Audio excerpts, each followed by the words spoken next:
Welcome back, MTG Joe here. Today we're doing another deck tech for Phyrexia, All Will Become One. We're just looking at some ideas for standard right now.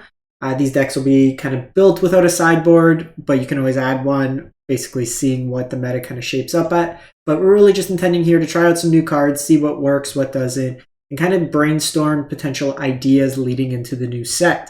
Not claiming this is going to be the best deck in the format by any means, but just give you an idea of some things you can do with the cards.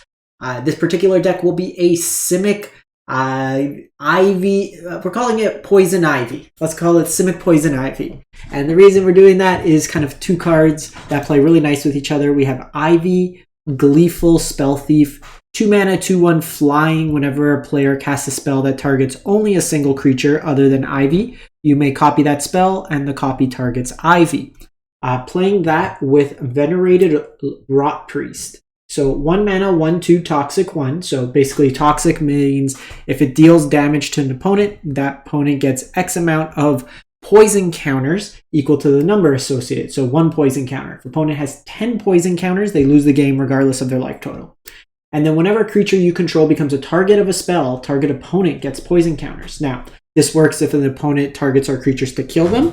It also works if we target our own spells. So what we're doing with the deck is just playing a bunch of protection spells and tempo kind of effects. So we have those two cards there. That's kind of the core. We really want to have Rotpriest in our beginners. But we also have Storm Tracer Drake, which allows us to draw a card whenever Drake becomes a target of a spell. So all the card we target it, draw a card, kind of replaces itself. And then we have Bloated Contaminator, 3 mana, 4/4 toxic. Whenever it deals combat damage to a player, you proliferate. So this allows us to have another way to both deal the toxic damage, and then proliferate means choose any counter type and you get to put additional counter on it. So if they have a poison counter, you get to add 1 more. So it's a kind of roundabout way of putting on the counters. Now, we also have Distorted Curiosity. This allows us to get basically a cost reduction through the Corrupted ability. So if an opponent has 3 poison counters, we get to basically pay 1 mana to draw 2 cards, which is a really good rate in terms of drawing cards. So then what are we trying to do with the deck? We're trying to protect ourselves. So we have Tyvar's Stand. So this could be just a 1 mana, target creature gets hexproof and indestructible until end of turn.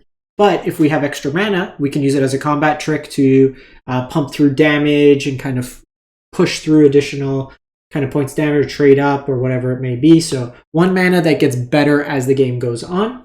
We have Shore Up, which allows us to untap a creature, so attack block kind of thing. Works really nice with like Bloated that we might be able, or Bloated Contaminator, that we can surprise block something. And then again, just hexproof, so it gets around targeted removal. A couple copies of March of Swirling Mist. We can target multiple things and phase them out. Tamiyo Safekeeping. Basically, Tyvar Stands copy 5 and 6.